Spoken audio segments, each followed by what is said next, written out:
All right, well, hello and welcome everyone. This is the UC Center Sacramento Speaker Series. I'm Richard Kravitz, Director here at UCCS. Welcome, we have a really great program today.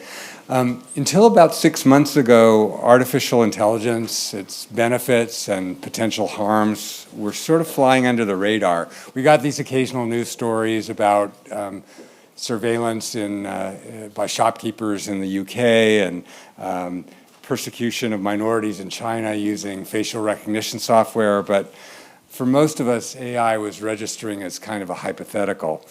But then came ChatGPT and all the other large language models that followed. And in fact, when instructed to write a brief introduction for a joint speech by Ziad Obermeyer and Senator Bill Dodd, this is part of what ChatGPT returned. We stand before you today, united in our shared commitment to harness the power of artificial intelligence, AI, for the betterment of society. It is an honor to have Ziad Obermeyer, a brilliant mind from the University of California, Berkeley, and California Senator Bill Dodd, a dedicated public servant, together on this stage. In an era defined by an unprecedented abundance of data, the ability to efficiently navigate and make sense of this vast informational landscape is crucial. AI Search, the field that focuses on developing intelligent algorithms to uncover insights and patterns from massive data sets, holds the key to unlocking a wealth of knowledge and empowering decision-making processes across various sectors. So not too bad, a little stilted, perhaps arguably self-serving, but impressive for a computer. But it is indeed a pleasure to have with us today Senator Bill Dodd and Professor Ziad Obermeyer, who will jointly guide us through some of the scientific and policy implications of artificial intelligence search. Dr. Obermeyer is the Blue Cross of California Distinguished Professor at UC Berkeley, where he works at the intersection of machine learning and health. Among other things, he's a Chan Zuckerberg BioHub investigator, a faculty research fellow at the National Bureau of Economic Research, and an emerging leader recognized by the National Academy of Medicine. Senator Bill Dodd represents California's 3rd Senate District in the heart of Northern California, North San Francisco Bay Area. He's a 5th-generation Californian and grew up on his family's small Napa farm, and was a successful business owner before being elected to the Napa County Board of Supervisors, then the State Assembly, and then ultimately the State Senate, where he's now serving his 2nd term.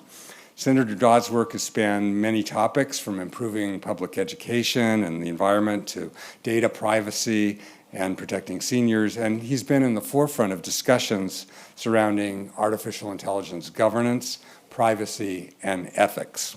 So just a quick word on format. We'll be hearing first from Senator Dodd and then from Professor Obermeyer, each for about 20 minutes. Please hold your questions until both of them have concluded their remarks so that we can stay on schedule. And we will be having a very ample question and answer period at the end, with the expectation that we'll have a hard stop at 1 p.m. And now our distinguished panelists, beginning with Senator Dodd.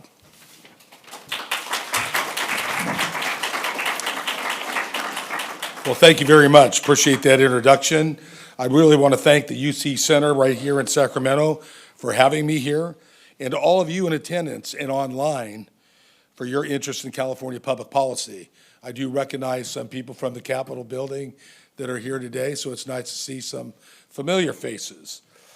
In the Senate, I serve as the chair of the Governmental Organization Committee with jurisdiction over the creation and elimination of new regulatory agencies, as well as legislation impacting entities like the Department of Technology and the California Cybersecurity Integration Center. Additionally, I'm a member of the California Legislative Technology and Innovation Caucus, which leads me to today's topic on artificial intelligence. Here we are in 2023 at the dawn of a new era in technology, much like those 100 years ago when the advent of the car furthered that sense of personal independence unlike any before it. But with the new technology came a new phenomenon: fatal car crashes. Government responded by setting safety standards, All but 12 states had adopted speed limits about the time the last Model T rolled off the assembly line in 1927. Mandatory seat belts and padded dashboards followed. Like the car, the printing press, and the printing press before it, AI promises to reshape the human experience, vastly improving how we work, play, communicate, and actually operate our vehicles. And just like the dawn of the vehicle revolution, the age of AI presents new and previously unknown risks. Left unchecked, AI can threaten privacy, exposing personal information to those who would do us harm. Algorithms are created and designed by people, and these systems and machines contain built-in biases. AI technology is like a mirror to humanity, amplifying our faults while helping us to see ourselves more clearly. Just as a mirror reflects our physical self, AI mirrors our intellectual and ethical choices. The algorithms powering AI systems are inherently neutral. They reflect the biases, intentions, and data input they receive from humans. Either intentionally or inadvertently, algorithms and automated decision systems can discriminate against others, denying loans or marketing products to people along discriminatory racial or gender lines. We aim to minimize these biases, We must make concerted efforts to incorporate diverse perspectives and check and balance our existing algorithms for unintended biases. AI models and systems can displace workers, destabilizing communities and triggering a seismic shift in the economy that may be familiar to those of us who lived through the dawn of the internet. It all begs the question, does artificial intelligence need its own regulatory airbags? Clearly, President Joe Biden thinks so. Last year, he released the White House Office of Science and Technology, a blueprint for an AI Bill of Rights. The blueprint lays out voluntary guidelines tech companies can follow to prevent misuse or abuse.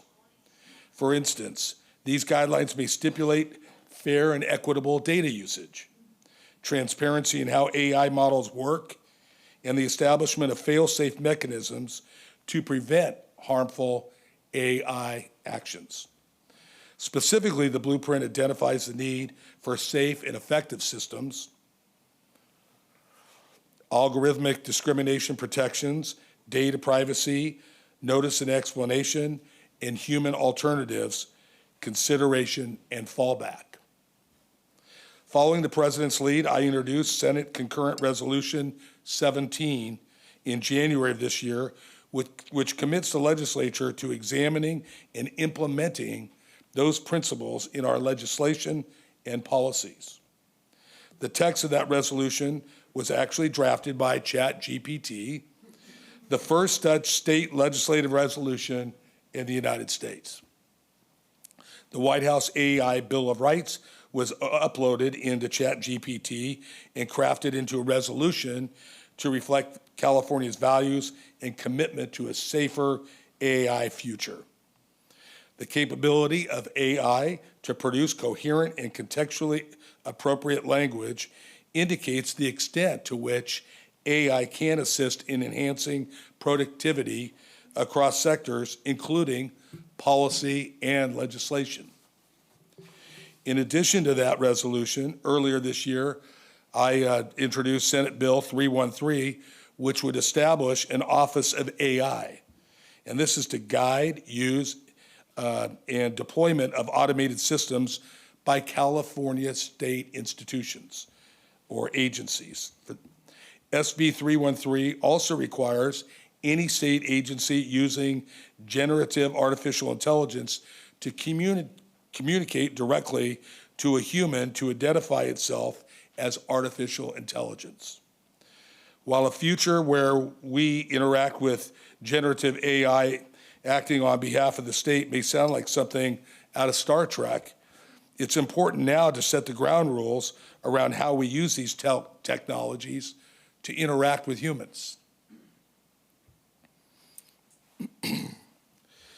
As chair of the Governmental Organization Committee, I have worked with authors of the legislation, other authors of legislation seeking to address AI.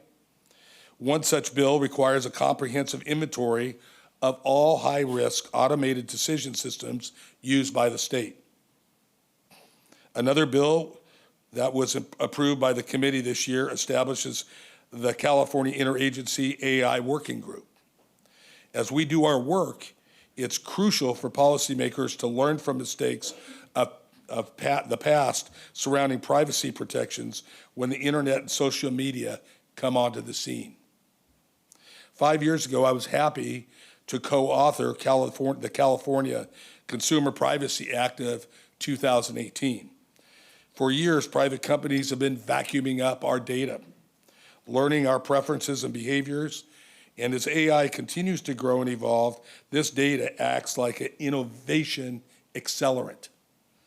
Imagine a world with hyper-personalized ads tailored just to you as you pass by a digital billboard or are watching a completely AI-generated episode of your favorite show that was canceled years ago.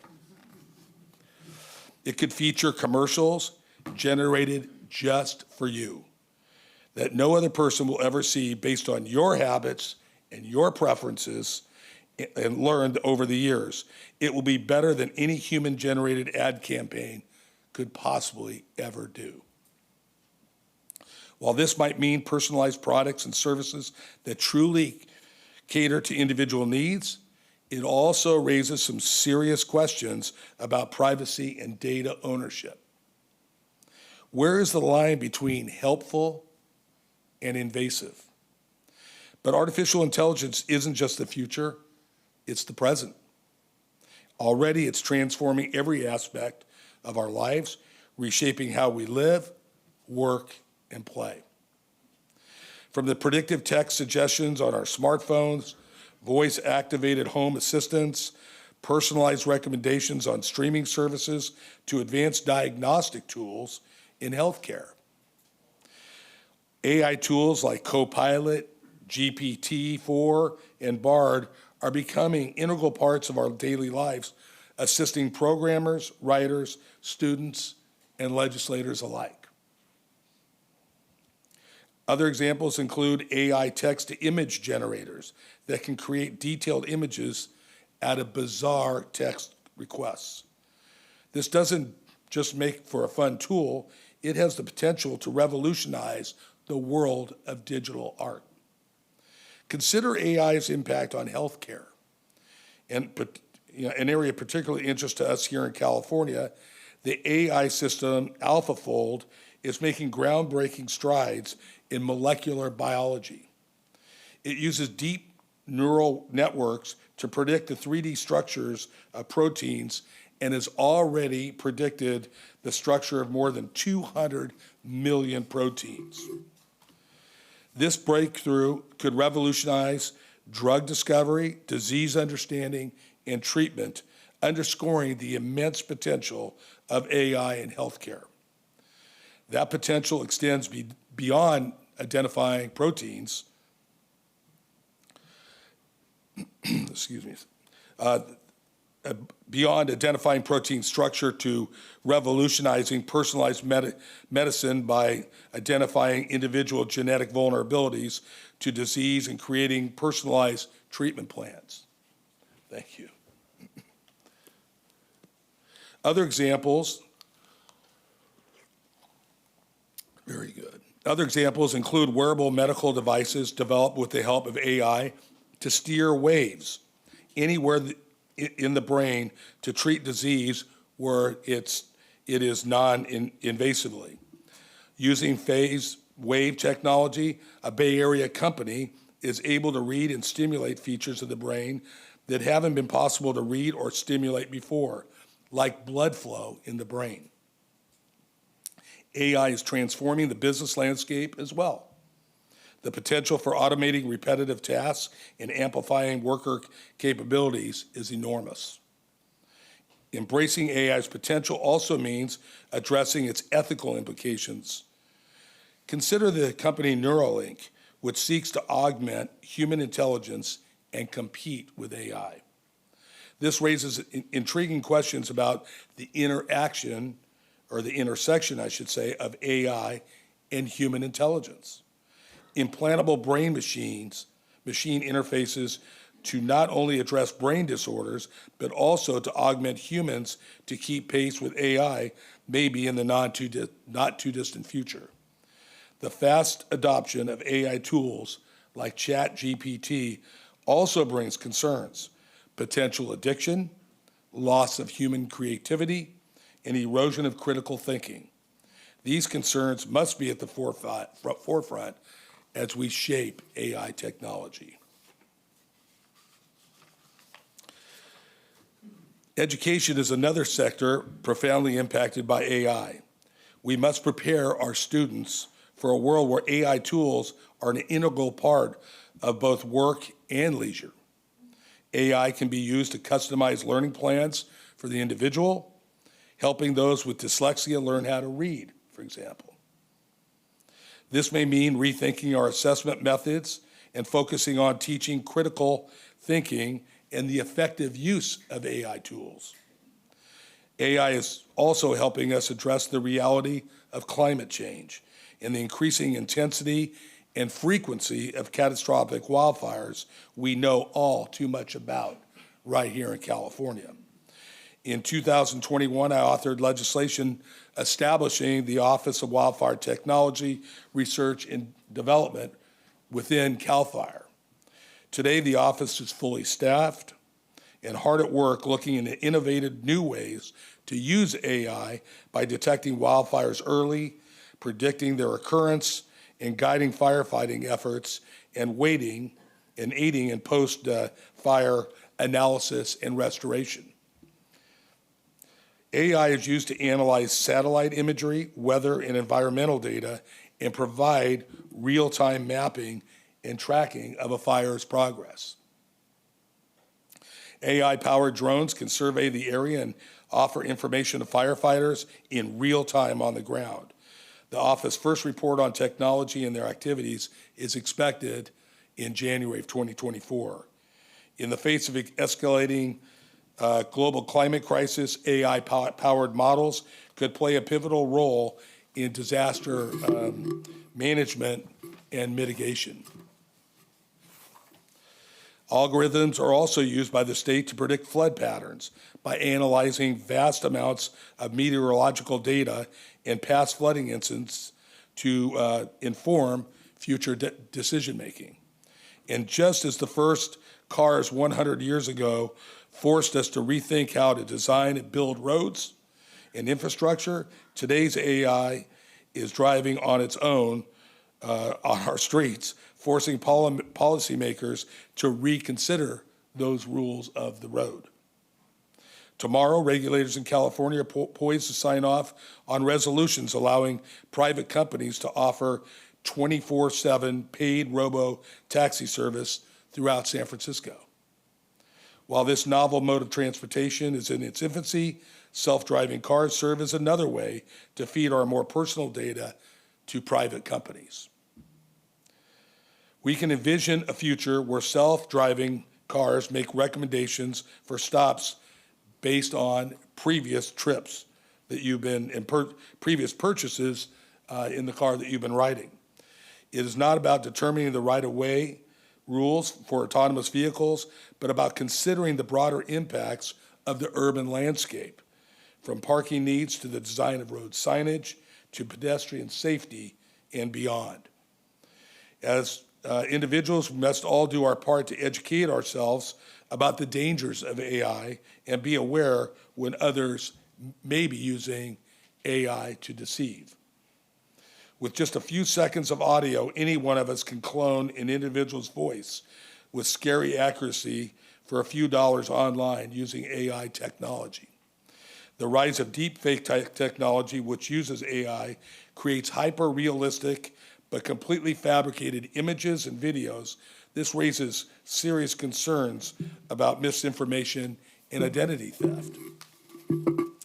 This new technology is particularly concerning given the approaching election in 2024. Last year, the committee I chaired considered and approved legislation requiring evaluation by the California Governmental Operations Agency into the impact that the proliferation of deep fakes has on government, businesses, and residents in the state, and I look forward to receiving the results of that evaluation. As policymakers, our task is to ensure this new world of AI benefits Californians, but also respects all of our fundamental rights. I'm proud to have affirmed President Biden's AI Bill of Rights, a resolution that ensures AI will be used to advance our values, not undermine them. AI revolution is here, and California, again, is leading the charge. We must embrace the potential of AI while acknowledging and addressing its ethical implications. In doing so, we can ensure that this powerful technology benefits all of us and that our state remains at the forefront of this exciting new frontier. California leads the nation in innovation. It makes sense that we are also pioneers in safety. After the Golden State was among, let me just repeat that. After all, the Golden State was among the first to set the maximum speed limit back in 1913. Really appreciate your time and attention. Thank you.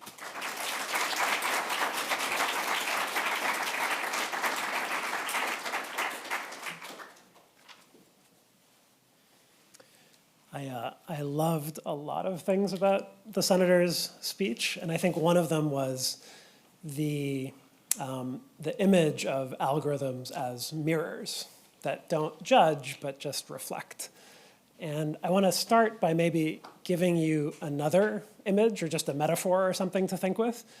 And I think, had I asked ChatGPT, oh, I'm giving a talk, what's a good way to open a talk? I'm sure number 2 on the list would have been start with a joke. And I think it's not good advice in general, but I'm gonna break my own rule, and I am gonna start with a joke because I think it's quite fitting. And it's also the metaphor that I want to start off with. So do you all know this genre of jokes called the literal genie genre of jokes? So it's like, you find a lamp, you free the genie, and the genie's like, I'm very grateful, I'll grant you 3 wishes. And then you say, amazing, I want to be rich. And the genie says, okay, Rich, what's your second wish? And I think this is actually a really useful way to think about AI as that literal genie. And I want to show you one example of that. One is a cautionary tale where you have to be very, very careful what you wish for from AI. And then I want to end on a more positive note, which is ways in which if you ask the question or if you prompt the genie in the correct way, you can actually get really amazing things that strengthen our values as a society and as a country rather than undermining them. But let me start with the cautionary tale, because I think I learned a lot from some of this research. And this research has gone on to inform a lot of things, including the AI Bill of Rights that Senator Dodd mentioned. It's a tale on how racial bias gets into an algorithm that was deployed at scale. So if you think about AI as the genie and health systems as the person who's just been fortunate enough to rub the lamp, here's something that health systems ask AI to do a lot. And specifically, by industry estimates, this happens about 150 million times a year to 150 million patients every year, I should say. So this is very, very widespread way in which AI is already affecting really important decisions. So health systems want to be more proactive, and that's good. And what they know is that some of their patients that they're responsible for are going to get sick, but they don't know which patients are going to get sick. But if we knew which patients were going to go on to have their heart failure or their emphysema flare up and end up in the emergency room and see a doctor like me, we would help them today. So there's a lot of things we can do for those patients if we know who those patients are in advance. So this is a great thing for the health system to be doing. We want the health system to be more, to intervene early, not to wait till people get sick. And AI, I think, has a really important role in that. The only problem, so you've been tasked to find people who are going to get sick. So you sit down at your computer, you get a health data set, and you're like, great, I'm just going to search for the variable called get sick. So there's no such variable. There's just like a bunch of, heart failure and chronic kidney disease, and there's a lot of stuff in there. And so what you might do, and what every single company working on this issue to a first approximation did, is to say, well, I'm not going to deal with all this other stuff. I'm going to use one variable to measure get sick. And that variable I'm going to use is called healthcare costs. And that actually makes sense because when people get sick, they generate healthcare costs.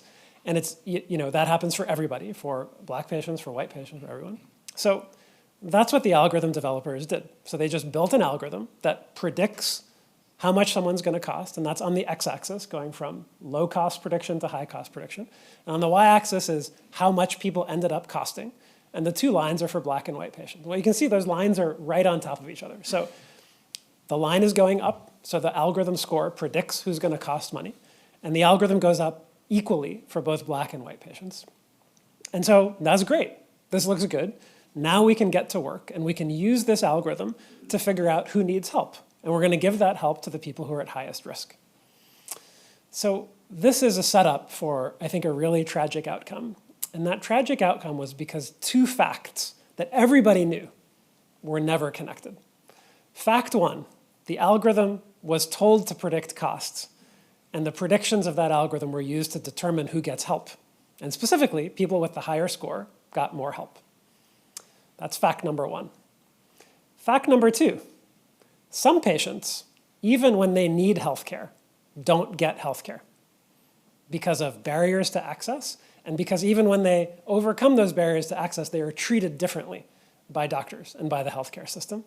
And that means that even though those people should have gotten healthcare, they needed healthcare, they didn't, and their costs were lower. So everybody knew these facts. The person who developed the algorithm knew these facts. The people who bought the algorithm at health systems, who, and I know a lot of these people, they are deeply committed to public health, to reducing disparities, to being proactive about illnesses. The doctors who were asked about, do you agree with this algorithm's predictions about who should get help? Everybody knew these two facts, but these two facts were never connected. And so this is where we come back to that genie metaphor. It's not that the genie knew the second fact and just didn't tell you about it. This genie doesn't know anything besides what you tell it and what's in the data set. It is completely myopic. It is incredibly concrete, and it will give you exactly what you asked for. It doesn't know what you really wanted, but didn't write down. So the result is that when we looked at the algorithm is viewing two patients, one black, one white, in the same way. That's on the x-axis. So you can draw a vertical line anywhere on the x-axis of any of these graphs. Then you look at what happens to those patients over the year after the algorithm makes its predictions. Black patients go on to be much sicker, higher blood pressure, worse kidney function, worse diabetes, lower blood counts at the same algorithm score. So the algorithm is viewing these two people the same because they will go on to have the same costs. But the black patient is far less healthy and needs help a lot more, but wasn't getting it. So the algorithm was effectively letting healthier white patients cut in line ahead of sicker black patients in getting access to this extra help resource. And these are big differences in these metrics. They correlate to, at the same score, 10 to 30% differences in mortality. So these patients are much sicker, but they're getting help at the same level. So this is the mechanism of this bias was not one of the things that we usually think of when we think about bias. A lot of people are very attuned to, oh, does the algorithm know someone's race? Is it allowed to look at their zip code, at what they say their race is in data sets? This algorithm did not use zip code or race. It was still very biased. It didn't come from having a not diverse training data set. There were actually a lot of black patients in the data set on which this algorithm learned. This wasn't even a deliberate trade-off of a big analytics company putting profits before people. Everybody wants to find patients before they get sick, and the patients who are disproportionately in need of help are the ones that go on to generate all the avoidable costs. So everybody wants to find these patients, and those patients are disproportionately people who are locked out of the healthcare system. So all of the incentives are aligned here. This was just an error. The bias resulted from how we asked the genie the question. The genie answered exactly the question that we asked. It just didn't know that we didn't want it to be literally cost. We were using cost as a proxy for sickness. That's where the bias came from. And I think that when you step back outside of health and just think about all of the other places that algorithms are being used to figure out who is creditworthy, to predict criminality, these are all abstract concepts, but when they get predicted by an algorithm in a particular data set, those abstract concepts can get very distorted. What goes wrong if we use arrests as a proxy for criminality? Well, some people at a given level of criminality get arrested more than others because the police are looking for them more. What happens if we use income as a proxy for creditworthiness? Well, what happens is what happened with the Apple credit card, where two members of the same household with the exact same income, one male and one female, got very different credit limits because the algorithm was looking at income imputed by sex rather than looking at actual creditworthiness. So all of these things, I think, have huge potentials to do harm if we're not very, very careful about how we measure what we're telling the algorithm to do and work around all of these terrible biases in our data set. We published this work a couple of years ago, and we were lucky enough to get a lot of media attention and a lot of companies that wanted to work with us, and health systems and insurers and government agencies. And so we distilled a lot of the lessons from that work into this algorithmic bias playbook, which was written with an audience of, I'd say, policymakers in mind. It's not an academic publication. It is a very practical guide about how to think about where bias comes from and what to do about it, and that's available for download on the interwebs. This, as I mentioned, this article, which was published a couple of years ago, I think I was very surprised by how much impact this article had, but I think it was one of the only times that an external researcher could get access to algorithmic predictions and investigate the degree of bias in those predictions in an objective way. And I think that illustrates one very clear policy implication, which is that we cannot trust or ask companies to evaluate their own products alone. We can guide them, we can issue a lot of advice for them to do it, but there needs to be external oversight in a way that allows people to audit what these algorithms are doing and how biased they are. Okay, so now we're going to move on to the glass half full version. And I think that this is switching gears completely. Now, not looking at public health, but looking at a very concrete clinical question. This is another thing that a lot of people wish for from the genie, which is like, oh, I'd like to build an algorithm that reads x-rays. But what does it mean to read x-rays? Well, read x-rays as well as a human does. And when you look at the literature, this is what people are training algorithms to do. Take an x-ray and tell me what a human radiologist would say about that x-ray. So that's what we're wishing for from this genie. And as usual, we have to be very careful what we wish for. So I'm going to talk about knee arthritis, which is a problem that, after a certain age, most people are likely to face. When radiologists look at x-rays of the knee, they grade it using an objective score based on the appearance of that x-ray and all the different compartments of the knee. And the most common score that is used today in 2023 was actually developed and published in the 1940s and 50s by these two doctors, Drs. Kellgren and Dr. Lawrence. How did they develop this scale? Well, they studied a group of coal miners in Lancashire, England, in the 1940s and 50s. And when you go back to those original studies, and you look for what's the demographic breakdown of this population that they were studying, they don't even mention it, because what is there to mention? So one thing that might occur to you is, well, if algorithms are just reproducing what humans are doing, what are these humans doing? And could there be something wrong with what these humans are doing? And so I think, again, you don't want to train algorithms that just replicate human judgment and replicate what our health system does and how our health system currently treats people. You want to find some new way to ask the question. as I think is illustrated by this comic that I'll give you a moment to read. I had to censor the last panel because I didn't think it would be appropriate for this venue.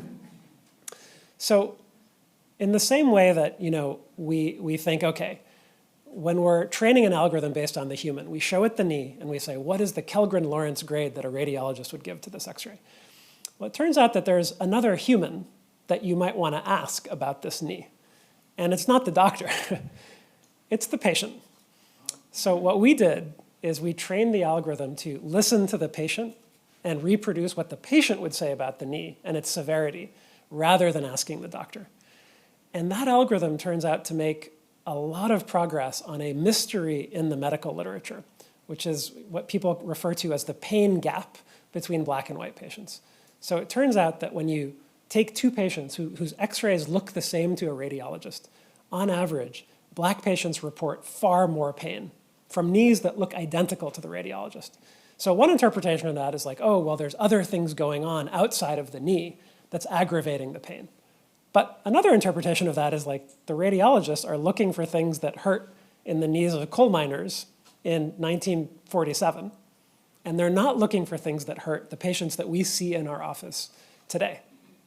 And so our algorithm, compared to the radiologist, explains about half of that mysterious and unexplained pain gap based on what the radiologist was seeing. So the algorithm is finding new causes of pain in the knee that are disproportionately affecting black patients, but that are being missed by radiologists who are looking for things from 1947. And I think that that could go a long way to explaining another fact that's a sad fact about our healthcare system, which is that black patients, even though there is no indication that black patients have less arthritis, if anything, they have more, the rates of knee replacement surgery are far lower because of all of those barriers to access, but also because radiologists are missing severe disease in the knee and are not referring patients to be evaluated for knee replacement surgeries. So in summary, as Senator Dodd said, AI is an incredibly powerful tool that can be used for good, or it can be used to reinforce all of the ugly things about our society. And I think that these biases can be cut, but they require not just companies and people developing algorithms to do the right thing, they require oversight by regulators and by making data available. And a lot of the things that I've worked on and that I'm happy to talk about in the Q&A are some very concrete things that make data from health systems available to researchers and to people who want to evaluate their products for performance and for bias, so that we can get a transparent window into how these things are working. And I think that, as I hope the knee pain example illustrates, well-designed AI that understands where medical knowledge comes from, where credit scores come from, where arrest statistics and crime statistics come from. I think once we know all of the problems with those data, we can build algorithms that work around them and that actually work to counter those biases rather than augmenting them and reinforcing them. Thank you.